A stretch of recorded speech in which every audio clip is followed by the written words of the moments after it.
Koneksi Antar Materi oleh I Gusti Ayu Sugiaryanti, SVP Devs di Negeri 5 Singapadu Kaler. Ki Hajar Dewantara merupakan pendiri Taman Siswa dengan menjalankan kepemimpinannya menggunakan konsep trilogi. Selain itu juga mengemukakan pusat pendidikan dengan filsafat-filsafatnya yaitu kodrat, trikon, budi pekerti, hamba pada siswa. Yang saya percaya tentang siswa dan pembelajaran di kelas sebelum saya mempelajari modul ini adalah sejak awal saya mengajar, yang saya yakini tentang siswa dan pembelajaran di kelas adalah berpusat kepada siswa tanpa melakukan asesmen di awal. Dengan masih menganggap kesiapan anak semua sama untuk menerima pembelajaran. Pembelajaran di kelas yang berpusat pada siswa tanpa melakukan asesmen di awal, di mana semua pembelajaran inovatif dilakukan, namun belum memiliki data yang lengkap tentang minat bakat siswa. Yang berubah dari pemikiran atau perilaku saya setelah mempelajari modul ini adalah 1. Siswa bukanlah kertas kosong, melainkan kertas yang masih buram tinta yang tergores di dalamnya. Disinilah peran guru, bagaimana menebalkan tinta buram tersebut menjadi tulisan yang jelas terbaca. Artinya, pada hakikatnya setiap siswa telah memiliki bekal pengetahuan dan kemampuannya sendiri. Namun potensi yang ada tersebut perlu saya latih dan kembangkan hingga mereka menguatkan kodratnya dengan baik. 2. Tidak semua siswa memiliki kemampuan dan kecepatan yang sama dalam memahami sesuatu. Disinilah penulis mulai mencoba untuk mengelola pembelajaran agar setiap siswa dapat melaluinya sesuai dengan kemampuan dan gaya belajarnya, memberi mereka ruang kreativitas belajar yang berbeda, hingga akhirnya mereka menemukan sendiri arti merdeka belajarnya. Beberapa hal atau langkah yang dapat saya segera terapkan di kelas agar mencerminkan pemikiran Ki Hajar Dewantara dengan baik yaitu sebagai berikut. 1. Melakukan asesmen diagnostik non-kognitif dan pemetaan bakat minat potensi siswa. Hal ini penting karena potensi dan kebutuhan siswa belajar yang beraneka ragam. Hasil asesmen dapat saya gunakan sebagai acuan untuk menentukan strategi pembelajaran yang akan dilakukan, tentunya strategi pembelajaran yang akan dilakukan, tentunya strategi pembelajaran yang berpihak pada siswa. 2. Menggali ide kreatif dan inovatif dari berbagai sumber. Saya harus aktif mencari pengetahuan dan pengalaman belajar untuk meningkatkan kualitas diri saya sebagai pendidik, sehingga proses pembelajaran yang akan saya hadirkan di kelas tidak monoton, melainkan sesuai dengan kodrat alam. 3. Mendesain dan menjalankan pembelajaran yang berpihak pada siswa. Pembelajaran yang berpihak pada siswa salah satu cara yang akan saya lakukan yaitu memberikan kebebasan siswa dalam menentukan gaya belajarnya, membangun sendiri pengetahuannya, dan secara aktif terlibat dalam kegiatan pembelajaran. Sehingga siswa memahami makna merdeka belajar seutuhnya, saya akan berusaha menghambakan diri pada siswa. Artinya, melayani setiap kebutuhan belajar siswa dengan suci hati dan ikhlas agar mereka dapat mencapai keselamatan dan kebahagiaan yang setinggi-tingginya baik sebagai manusia. Melakukan evaluasi dan refleksi sebagai upaya perbaikan kualitas pendidikan dan pengajaran.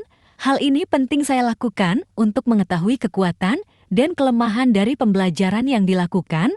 Kegiatan refleksi harus saya lakukan untuk setiap metode pembelajaran yang diberikan. Apakah sudah sesuai dengan kebutuhan siswa atau tidak?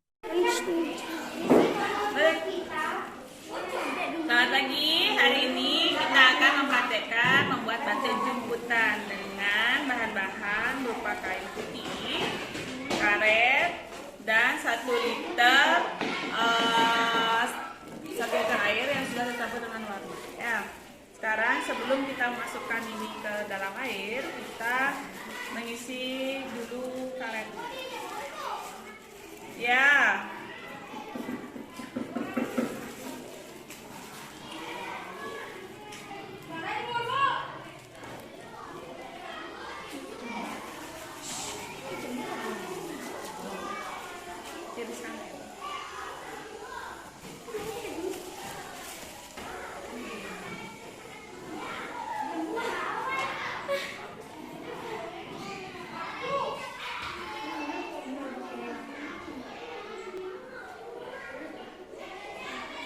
Kalau sudah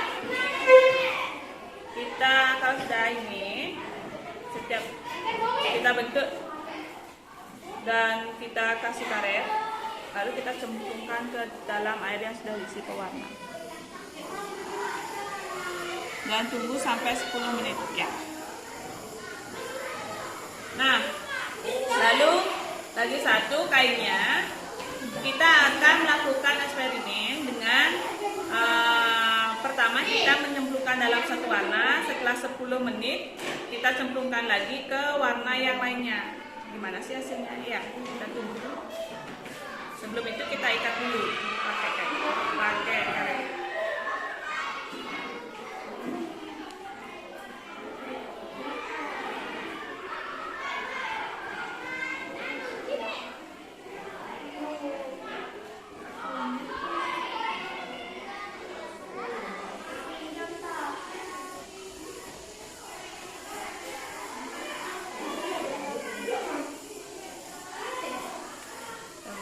Sekarang kita cemplungkan pada warna yang lain. Kita coba warna pink ya.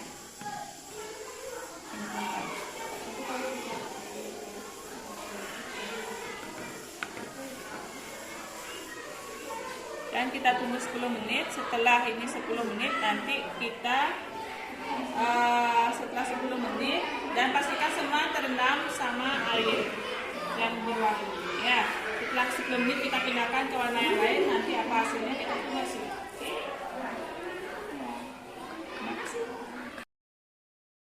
Menurut Ki Hajar Dewantara, pendidikan merupakan tuntunan di dalam hidup tumbuhnya anak-anak.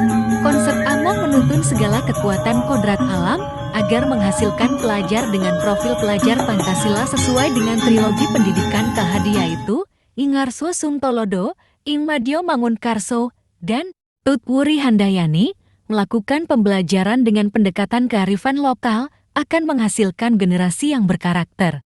Belajar dari seorang petani. Bibit jagung hanya akan tumbuh menjadi jagung.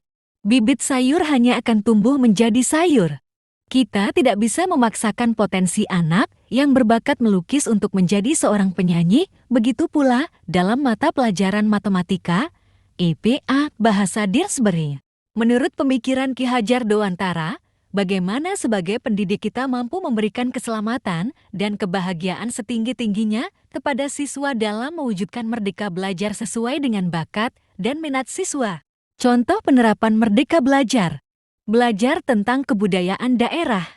Pembelajaran outdoor di luar kelas. Sekian dan terima kasih. Salam dan bahagia. I Gusti Ayu Sugiaryanti, SIPD.